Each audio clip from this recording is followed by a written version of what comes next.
My dad, the last time my dad was telling me about him fishing at the Tom Bigby, right before they started making people get their license.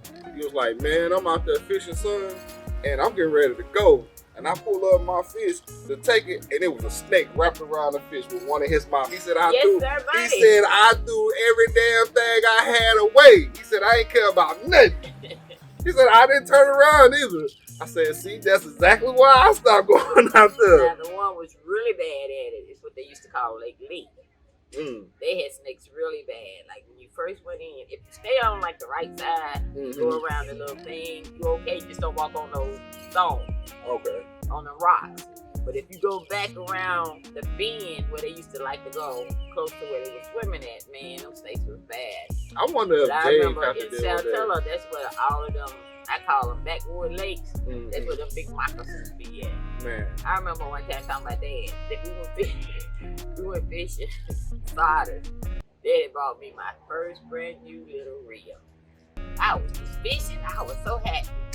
Lord have mercy. I looked up there, was pulling that thing in, and I said, oh, Daddy, it's a snake on the line. He said, baby, that ain't no snake. That ain't no snake. He said, don't throw your rod. I said, don't throw your rod. Shit. I threw that rod in that water. And it was an eel. He made me sit in the car the rest of the 2 days that we were there fishing. Aww. He made me stay in the car. He wouldn't let me go down to the little sandbar because we was close to the sandbar. We was at the sandbar, but next to where they swimming in at. He wouldn't even let me go anymore. I threw that brand new reel out there. That water. Hey, he look. Got it back, but he didn't let me fish no more that week. Look, parents, y'all got to understand, when a child sees something that could kill them and they know what it is, they ain't finna be all cautious. Oh, it's all right. No, we trying to get away. What's wrong with y'all?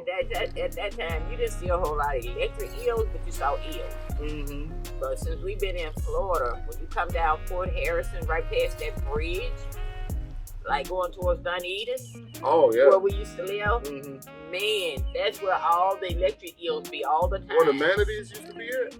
No, down further. That's where all the electric eels be at. Where that little pier that walks out into the water. I know what you're talking about. That's where all the electric eels be at. That's right also, there. Look, over there is also where I saw my first shark in person. And it's funny because when I saw the shark, I was out there walking. I forgot why I was out there. I think I was out there to be out there to find something to do that day. But I'm looking and I say, oh. And they say sharks don't come close. I turned around and got off that pier so quick. Not me. No. That's like when Jave caught his first shark here. Man. He was so happy. He didn't even know what it was. Look, he sent me a text. He said, I caught a shark. And the first thing I said was, really? And he was like, yes, I caught a shark. When he showed me the video and the picture, I said, save it, because ain't nobody going to believe you caught it. Yep. When he went back to Mississippi, he said, my friends didn't believe I caught it, so I had to show him. And I said, that's why I told you to keep the footage and keep the picture, because I know ain't nobody going to believe you. Nope. And then one day we was down there fishing. It was Kiki and me and Kay down there. So here come her mama Kia and Jalen. Oh, Kiki catching fish. Oh, they said she wouldn't go outdo them. So they don't even fish. No. They out there trying to catch a fish. They would not quit until they at least caught one, because that baby was not going to outdo them. Oh. That was so funny. I said, y'all are so childish. I'm like, she ain't gonna beat us. She fishing. I said, this is my fishing buddy right here. Look, my nephew said, I went out there and fished. He said, I caught me a fish. I retired. I'm done. She caught her fish and she retired too. I was laughing. I said, well, I guess, hey, you can't beat them. You gotta join them. They used to like going out there with you, though. Yep. Kiki used to love going out there with you all the time, man. That was my little buddy. She would go with me fishing. Wherever we go, man, we going fishing today. She didn't want to go down there. She would play in the water too. I said, yeah, we going fishing. Then she would get under that bridge and throw her little pole out there and stuff. She caught her some fish. I told you she was catching fish. They couldn't believe it till they saw it. I mean, she ain't gonna outdo us, not her. Wait, I gotta tell you this story right quick, because I don't think you even know about this. So when we was younger, my Uncle Bill used to watch us when my Auntie Judy used to not be in town, right? So this particular time, she went to Jackson, and she left the younger kids at the house, and Uncle Bill was watching us. So I had went down Auntie Rosie's house, and when I came back, it was dark, but I didn't see Uncle Bill at the house. I don't know where he was, but I didn't see him. So you had a friend that used to live right in the front of where Auntie Judy stayed. Remember when you had to drive in the back to go to her house? Right in the front to the left was that lady's house. Sharon. Yeah, so I went over there, right? I ended up spending the night. How about 7 o'clock that morning, Uncle Bill came and got me. So all I heard was, "How you doing? Good morning. Good morning. Is who over here? Hey, yeah, who's your uncle here?" The first thing I'm thinking to myself was, I don't know where he at, but I feel like I'm gonna get in trouble. So he was like, "Come on, we're gonna go back to the house." He made it seem like it was everything was cool. Man, I got out of the house. He told me up. I ain't went over nobody else's house without asking ever since then. That's why I used to always be like, "Man, I go over this house, man, I go over that house, man." That was the only time I ever spent the night at somebody's house without asking.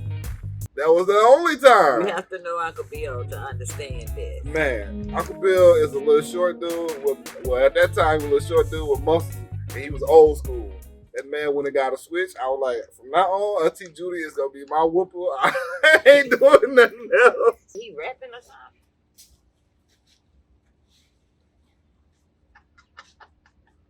You look a hot mess.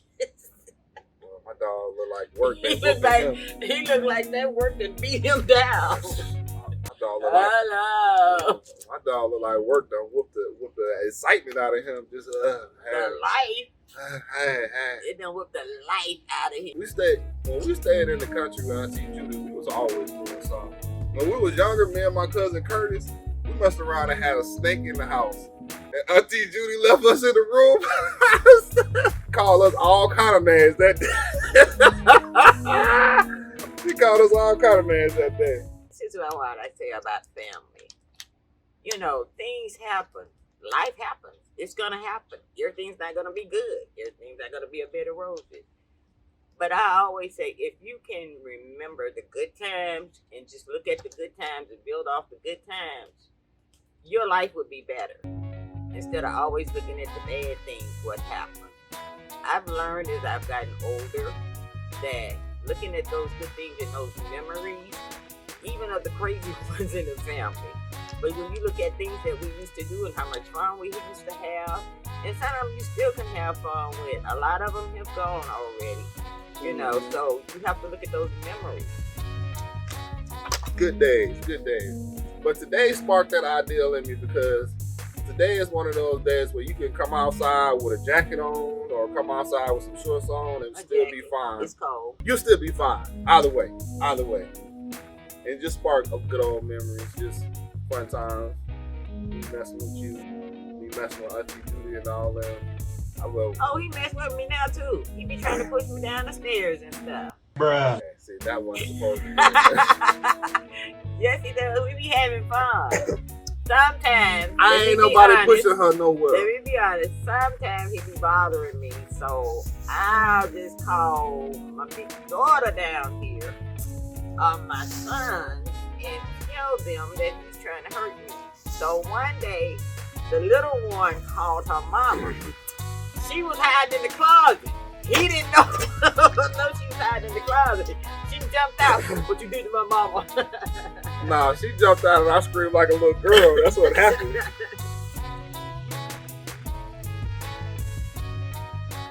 But anyway, it was good time. I just want y'all to come around the corner.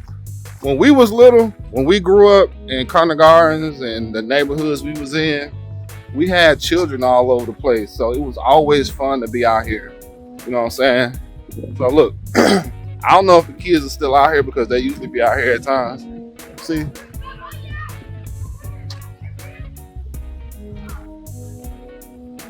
Just children being children. Same thing we did when we was little. Out here playing and running around.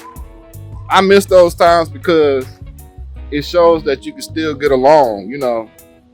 And a lot of times now that needs to happen more. Children need to be outside more because a lot of them be getting bullied or dealing with people they ain't never dealt with before, and they don't know how to because they be in the house all the time.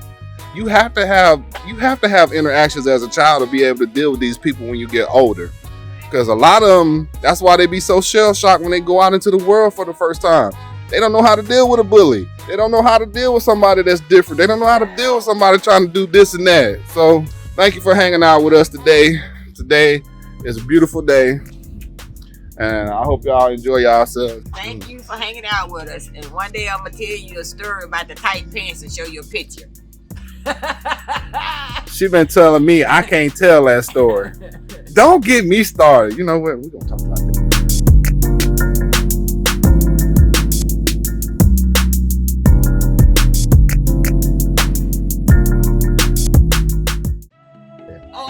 Now look, if she got the picture, I'm telling the story. No, you're not. I'm telling that story. No, you're not. She don't want to hear that story.